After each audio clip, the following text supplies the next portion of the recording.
You ever start a simple job on your classic and suddenly find yourself 3 weeks deep under the chassis, wondering how you even got there? Yeah. Welcome back to the Bedford Debonair rebuild, where every little job becomes a big one. And somehow, we're still making progress. G'day team, great to have you back. If you're new here, this channel is all about saving, rebuilding and resurrecting old school classics. The ones most people would have walked away from by now. Today's update is packed. Welding, brakes, wiring, fuel system, front end rebuild, and yes, once again, I end up living underneath this van. So let's get into it. Boy, it's been a while since I was last up here, but don't worry, things have been progressing behind the scenes. I've been staring at this rusty front panel for ages, so I finally trimmed out all the bad metal, cut a replacement section from another front panel, and welded it in. Not too bad of a job in the end. While digging through boxes of parts, I found the front headlights. I fitted both of them. Had to buy a few extra captive screw plates along the way. I'm still undecided on the front park and indicator setup though. One combined lamp or two separate ones? We'll see. It feels like I've been living underneath this Debonair forever. I've got a new brake master cylinder and push rod ready to go back in. Once all the other work has been completed, that is. I also tackled the last of the strip out, all the messy previous owner wiring, the heater box, everything all gone. The entire area behind the dash is now clean and empty. All the new relays and fuse boxes will be relocated to a cupboard by the left front door where the starting battery will be housed. Brake pipes? Gone. Fuel lines? Also gone. Diff time. Yep, still under the van. These non-list jobs are taking forever and I'm only halfway through them. So next up is the diff. I wasn't sure what ratio it had or what it looked like on the inside, but when I cracked it open, wow! Super clean inside. No wear on the teeth at all. Makes sense.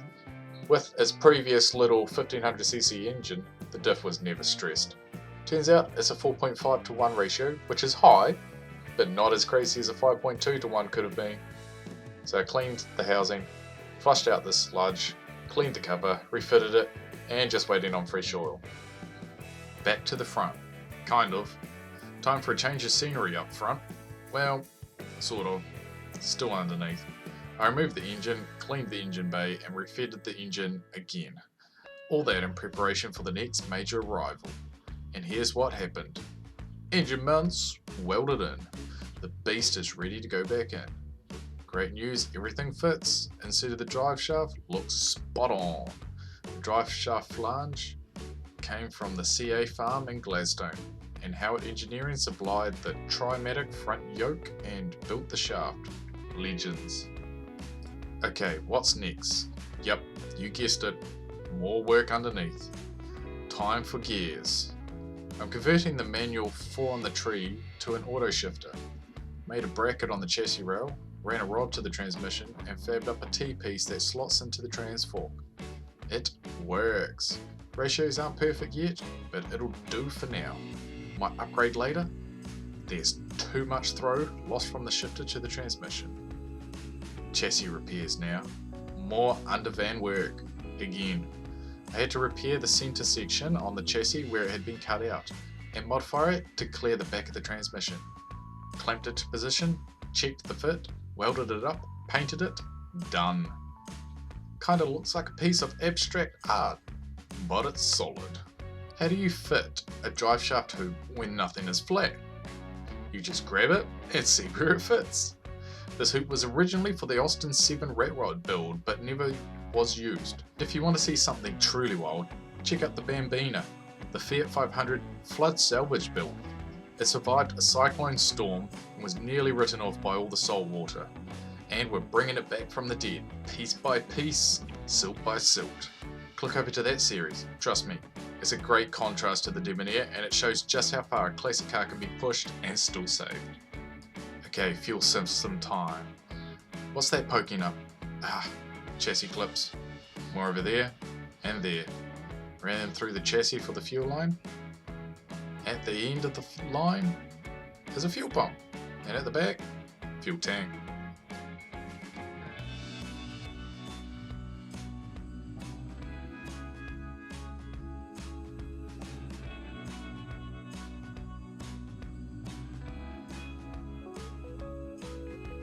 Right, time for an update on my Smoko. Is it brake time? Or is it brake time? Started at the back, running new brake lines along the same route as the fuel line, down the chassis up to the front, over to the new master cylinder.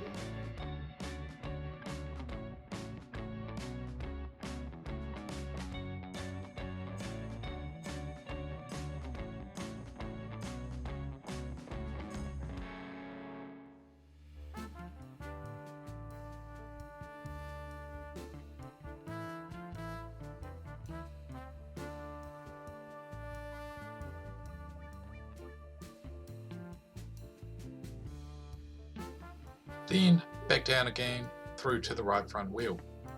Rear brake pipes are done. Found out the pipe flares are convex, not double flares.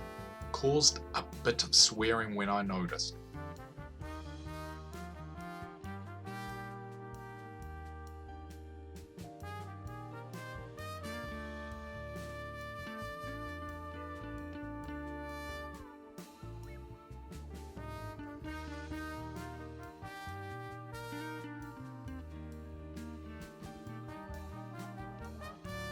Anyway, new cylinders, new shoes, freshly machined drums to match, new front brake pipes, new sway bar link bushes, and of course, brake fluid.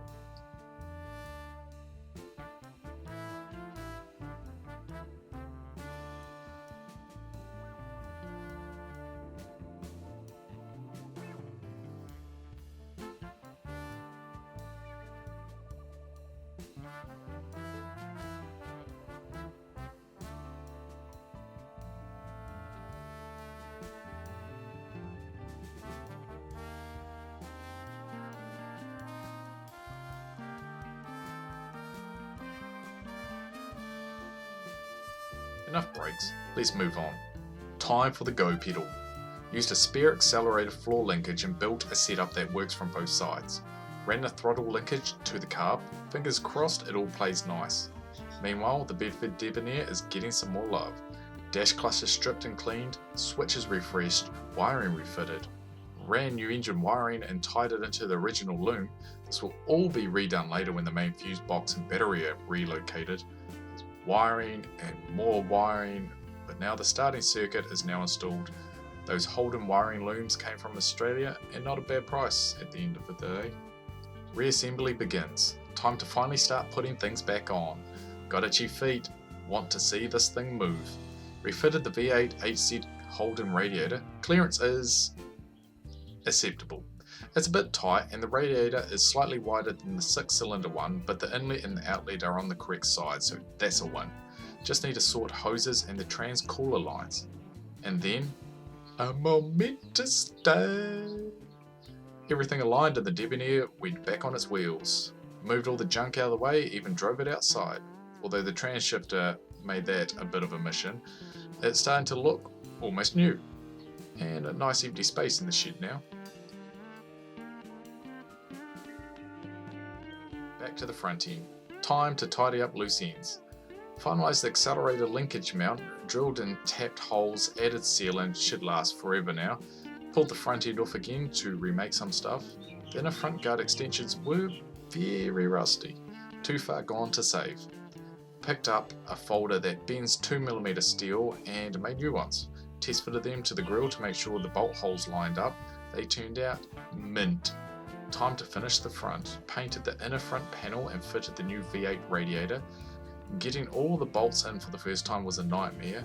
Move this panel, shift that one, wriggle everything around, hold your tongue the right way, 14 bolts and 5 different panels later. Well, the front stainless trim is on, test fitted possible front lamps, and that's all bolted up, finally. Before we wrap up, if you're enjoying this project, hit that like button, subscribe, and drop a comment below. Even a simple keep going helps push the video to more DIY and classic car enthusiasts out there, and it really does help keep these rebuilds moving forward. So still plenty to do, but the Debonair is really starting to come together now. Thanks for sticking with the build, more progress coming very soon. Till next time.